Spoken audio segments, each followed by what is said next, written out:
as you know, Susan is running for re-election for the state senate. She's been a senator representing this area since 1996. 97. Okay, I met the senator when we moved here. I've always been interested in affordable housing, and I got interested in the fate of the residents of the Furl Center and other centers.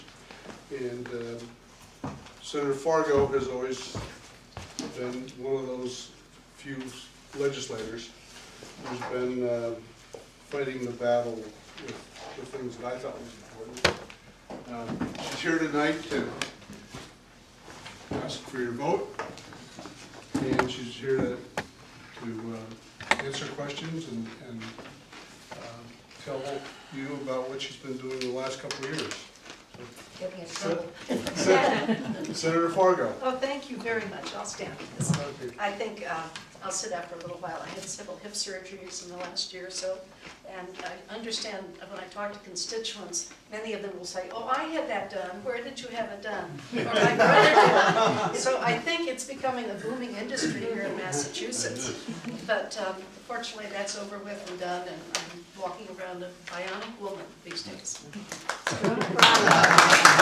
Thank our healthcare system very much for having health insurance. Again, thank you so much for hosting this evening tonight.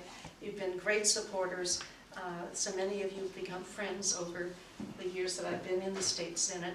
Some of you may be new to Waltham or you haven't met me before, so let me just give you a little biographical background to fill in any blanks that you might have. How many of you are new to Waltham or newly registered voters in the last year or two? I don't want to, okay, good.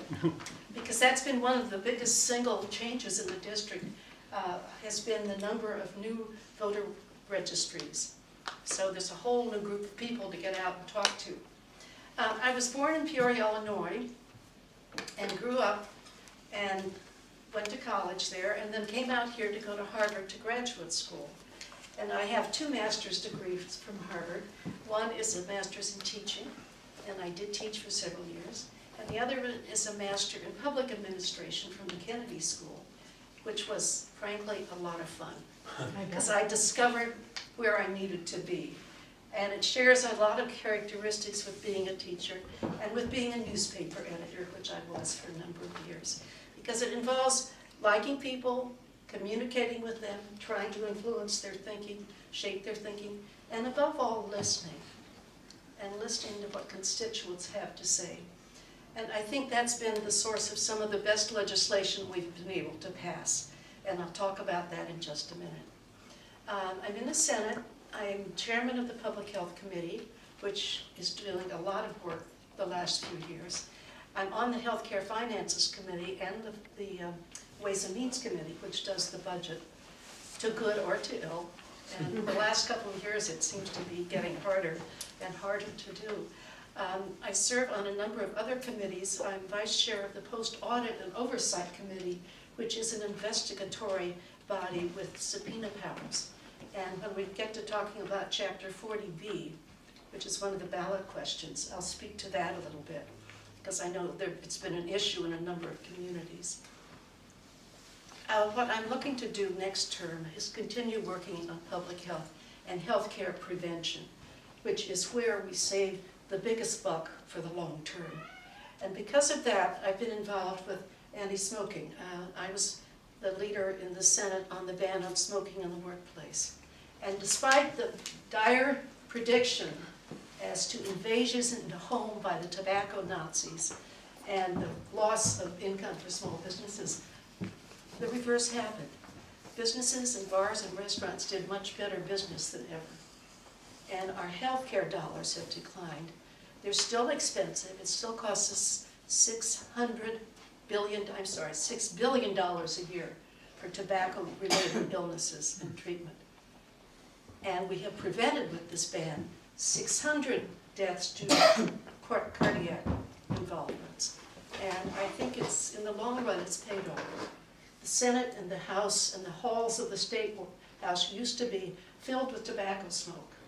You know those smoke-filled rooms? They were actually the hallways. And there were big ashtrays standing at every corner with a couple of chairs. And so that's changed now. It's, despite its drawbacks, it's a very old building, and mold and mildew and things like that. At least we've cleared the air of the tobacco smoke, at least where I can smell it. So that was an uphill battle. But I'm not afraid to pick on a fight. I'm not afraid to vote against the leadership in the Senate or against the governor. I've opposed his plans to shut down Fernal because I think Waltham has been a wonderful host and neighbor to this facility.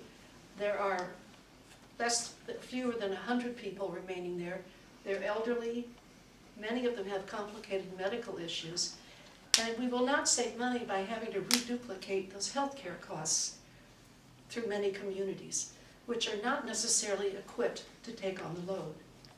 I've been fighting a group, well-organized group of the vendors who make money from state contracts by caring for people. And the reports I get from some of the loved ones and the residences when their loved ones are moved is that the care is very even, and the state does not do a good job of supervising. So although I really support community-based services, and we have a family member who was born with Down syndrome and she's done well in the community, it's not that there for everybody. And most of these folks were placed there when they were children. And it's very hard for an elderly person to make that transition when they've been around the same caregivers for a long, long time. Plus, I'm a firm believer in local control. I was a selectman in Lincoln and have fought my share of battles with developers often. And in this case, I think the city should be determining the future of its growth and management. And there has been a reuse committee. I've been involved with my staff on that committee, attending the meetings regularly, and I think the city's wishes should be paramount. There have been suggestions that the site could be divided up into multiple purposes, that you retain some space for the people who are there now, you maybe provide some other kinds of programmatic changes, and set some aside for other purposes, including conservation land. Because Waltham is a city within 128, and there are fewer and fewer remaining places for open space. And towards that end, I'd help the city protect Lot 1 from development. You remember that? It's on the Waltham-Lexington line. That was another battle. So I look for a good fight. I opposed the leadership on the casino plan because they refused to do, or if they did do, refused to release a cost-benefit analysis. And what we were learning from other states and from our own analysis was that it would cost us millions just to set up the regulatory agencies. And I think there are better job stimulus initiatives that we can undertake, particularly in the areas of small business. And I've tried to work to grow the small businesses because they're the places where job development happens. And we've done a lot of legislation and programs in terms of clean energy and alternative energy. And the city is a great place for these startup companies. It's part of Waltham's history, going back to the Industrial Revolution, which I love to tell people in Lowell. No, it started in Lowell, not in Lowell. So I'll stop at this point. One last thing I'd like to do, two urgent requests. One, please vote on November 2nd. It's very important this year. First of all, I would like your vote.